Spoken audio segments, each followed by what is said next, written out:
Shri Education.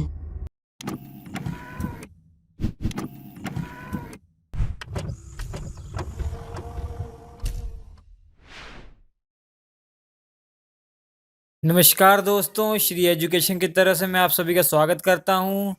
मेरा नाम है रवि।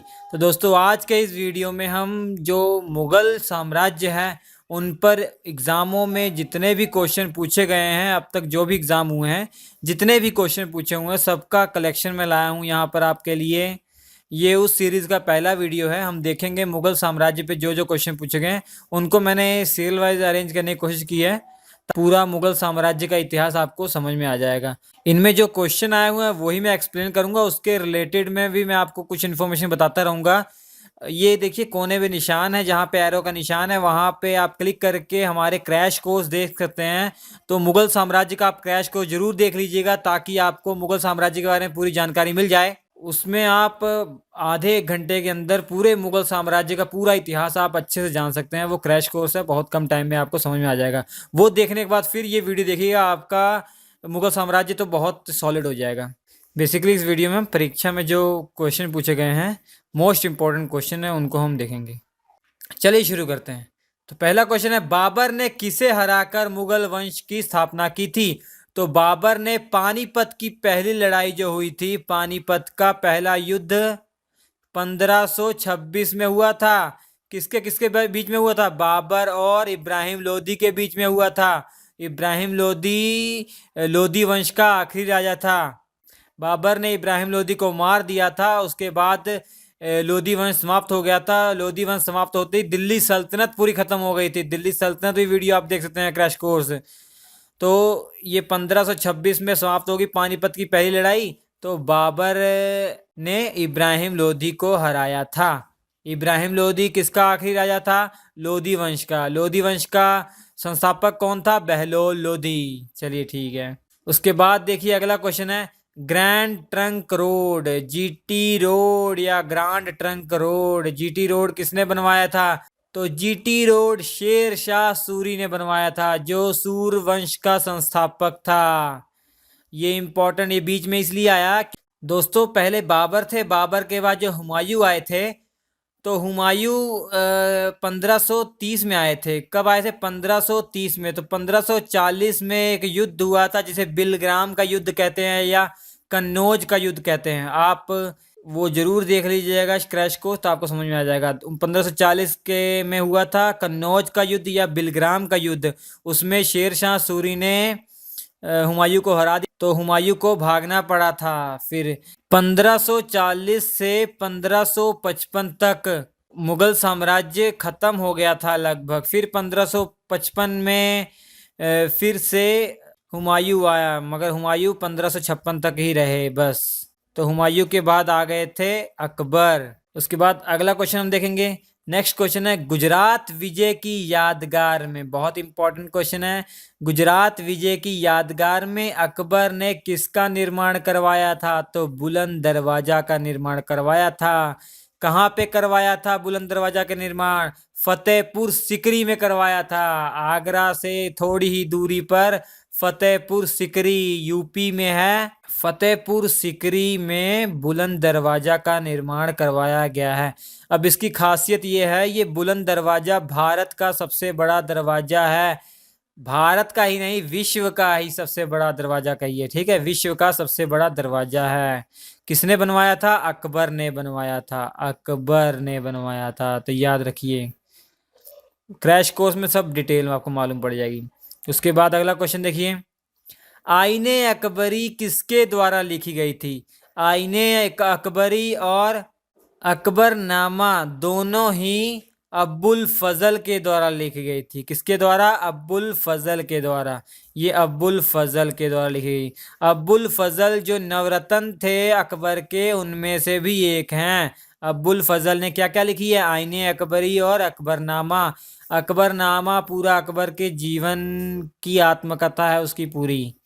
और आईने अकबरी मतलब अकबर के टाइम पे जो भी सिचुएशन थी उसका आईना दिखाया गया है। नाम से ही पता लग रहा है, समझ में आ गया होगा आपको। और अकबरनामा तुर्की भाषा में थी, आईने अकबरी फारसी भाषा में थी। जहाँ पे नामा आ जाए, जैसे अकबर नामा, जहाँ पे नामा आ जाए वो आप मान लीजिए लगभग आप वो तुर्की लैंग्वेज में है।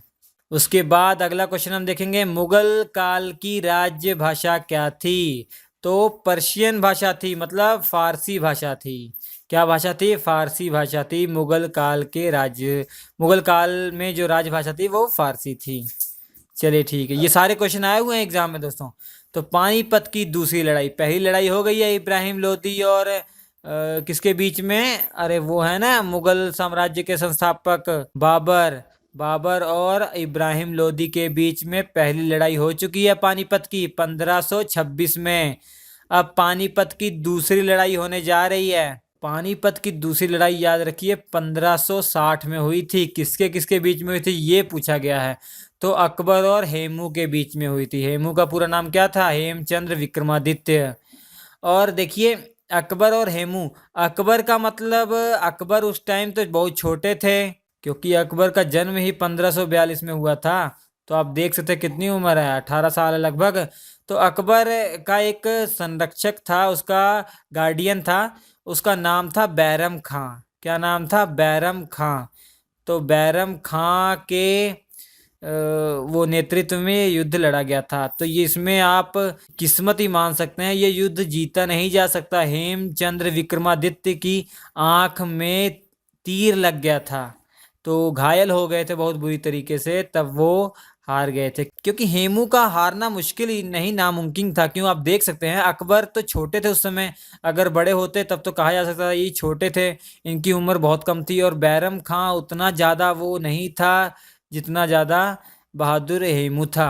अब मैंने देखा तो नहीं है, ऐसा इतिहास में लिखा इसलिए मैंने कहा है। उन ऐसा लिखा गया है कि अगर हेमचंद्र विक्रमादित्य की आंखों में वो एरो नहीं लगता, तीर नहीं लगता, तो ये हरा देते अकबर को।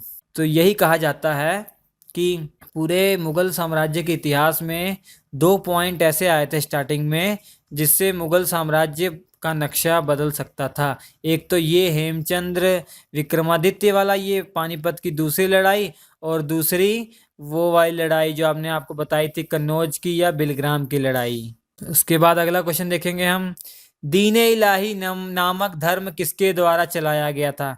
तो ये अकबर जी के द्वारा चलाया गया था दीन इलाही नामक धर्म। तो ये क्यों चलाया गया था?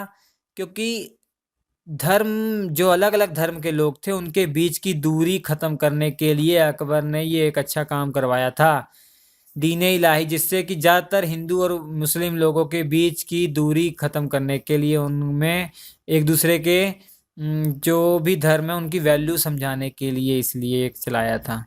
ये अच्छे पर्पज से चलाया था अकबर ने। उसके बाद क्वेश्चन देखिए, किस युद्ध से भारत में मुगल राज्य की नींव पड़ी और किस वंश का अंत हुआ था? ऑलरेडी हम पढ़ चुके हैं 1526 में पानीपत का पहला युद्ध बाबर और इब्राहिम लोदी के बीच में। इब्राहिम लोदी लोदी वंश का आखिरी राजा था और बहलोल लोदी लोदी वंश का संस्थापक था। तो इसका आंसर क्या हो जाएगा? पानीपत की पहली लड़ाई में लोदी वंश खत्म हो गया था। ठीक है, हो जाएगा, ये समझ में आ जाएगा। इजी क्वेश्चन है, सब बहुत इजी क्वेश्चन आते हैं। मुगल चित्रकारी किसके शासन काल में चरम सीमा पर थी? तो ये जहांगीर के काल में। किसके काल में? जहांगीर के काल में। जहांगीर को सलीम भी कहा जाता था क्योंकि इनके बचपन का नाम अकबर ने सलीम रखा था। ये अकबर के बेटे थे। अकबर ने इनका नाम सलीम इसलिए रखा था क्योंकि वो शेख सलीम चिश्ती के को बहुत मानते थे, इसलिए उनके नाम पर इन्होंने इनका नाम सलीम रखा था और इनको प्यार से शेखू बाबा भी कहकर बुलाते थे। याद रखिए जहां पर बुलंद दरवाजा है ना फतेहपुर सिकरी में, वहीं पर जस्ट बगल में ही शेख सलीम चिश्ती की दरगाह भी है। ये सब बताया गया है, आपके क्रैश कोर्स में देख लीजिएगा। किसने अकबर की जीवन की कथा लिखी थी? अरे बताया ना, अकबरनामा जो लिखी है उनके जीवन पर आधारित है। तो किसने लिखी है? ये अब्बुल फजल ने, जो उनके नवरत्न में से एक हैं। अब अगला क्वेश्चन देखिए, हुमायूं नामा किसने लिखी? हुमायूं नामा बाबर की बेटी ने लिखी है। हुमायूं नामा हुमायूं की सिस्टर ने लिखी है। ऑफ कोर्स हुमायूं क्या थे? हुमायूं बाबर के बेटे थे। और गुलबदन बेगम जो इनकी बहन थी इन्होंने लिखी है। उनका नाम क्या है? गुलबदन बेगम। नाम मत भूलिएगा, भूल ही नहीं पाएंगे, तो ये याद हो जाएगा आपको। ठीक है, गुलबदन बेगम किसकी बहन थी? हुमायूं की बहन थी। किसकी बिटिया थी? ये बाबर की बिटिया थी। ठीक है, ये हो जाएगा। गुलबदन बेगम ने क्या लिखी है? हुमायूं नामा। ये याद रखिएगा, ये गुलबदन बेगम ने हुमायूं नामा जब लिखी थी, हुमायूं की मृत्यु के बाद लिखी है। हुमायूं की मृत्यु के बाद मतलब अकबर के टाइम पर लिखी है ये। ठीक है, और ये भी याद रखिएगा, बाबरनामा जो बाबर ने खुद लिखी थी, ये बाबरनामा तुर्की लैंग्वेज में, ये भी तुर्की लैंग्वेज में। हमने बताया नामा ज्यादातर आ जाए जहां, वो तुर्की लैंग्वेज में होता है। तब जब अकबर का टाइम आया था, तो अकबर के टाइम पर बाबरनामा को फारसी लैंग्वेज में बदला गया था, जिसे कहा जाता तुजुके बाबरी। क्या कहा जाता है इस किताब को? इसी किताब का फारसी लैंग्वेज में कन्वर्जन है, तुजुके बाबरी। तुजुके बाबरी ये किसने लिखी थी? अब्दुल रहीम खाने खाना ने लिखी थी अकबर के टाइम पर। अब्दुल रहीम खाने खाना, खाने खाना क्यों है? मतलब खानों का खान। ये उपाधि किसने दी थी? अकबर ने दी थी। और हमने आपको बैरम खां के बारे में बताया था, बैरम खां का बेटा था अब्दुल रहीम खाने खाना, वो नवरत्न में से भी एक था। चलिए अगला क्वेश्चन देखते हैं। अगला क्वेश्चन है, किस मुगल बादशाह को आलमगीर कहा जाता था? तो ये बहुत इजी क्वेश्चन है, बहुत इंपॉर्टेंट क्वेश्चन भी है, ये पूछे गए हैं एग्जाम में। तो ये औरंगजेब को कहा जाता था आलमगीर फर्स्ट भी कहा जाता था। फर्स्ट क्यों कहा जाता है? एक सेकंड भी आते हैं मुगल वंश में, इसलिए कहा जाता था इनको फर्स्ट, इसलिए कहा जाता है। ठीक है, तो औरंगजेब को क्या कहता है? आलमगीर भी कहा जाता है। कुछ क्वेश्चन है इस फर्स्ट पार्ट में। सेकंड पार्ट में और भी अच्छे अच्छे क्वेश्चन हम देखेंगे, जितनी भी सीरीज चलाएंगे मैं सारे क्वेश्चन आपको बता दूंगा, और मैं एक्स्ट्रा क्वेश्चन भी बता दूंगा जो इम्पोर्टेंट है लास्ट वाले वीडियो में। तो ये जरूर देख लीजिएगा। आपको अगर ये इजी लगे तो इसका मतलब आप मुगल साम्राज्य के बारे में आपको नॉलेज होने लगी है। हमारे ऐसे सारे वीडियो देखते रहिए, आपके एग्जाम के ओरिएंटेड ही हमारे सारे वीडियो होते हैं। सब्सक्राइब कर लीजिए ताकि सारे वीडियो आपको सीक्वेंस से मिलते रहें। आप पहले जो भी इनके बारे में डिटेल दी गई वो वीडियो देखा कीजिए, और उसके बाद ये वीडियो देखा कीजिए जिनमें ये क्वेश्चन पूछे गए हैं, ताकि जो भी आप पढ़ें वो पूरे दिमाग में आपके फिट हो जाए।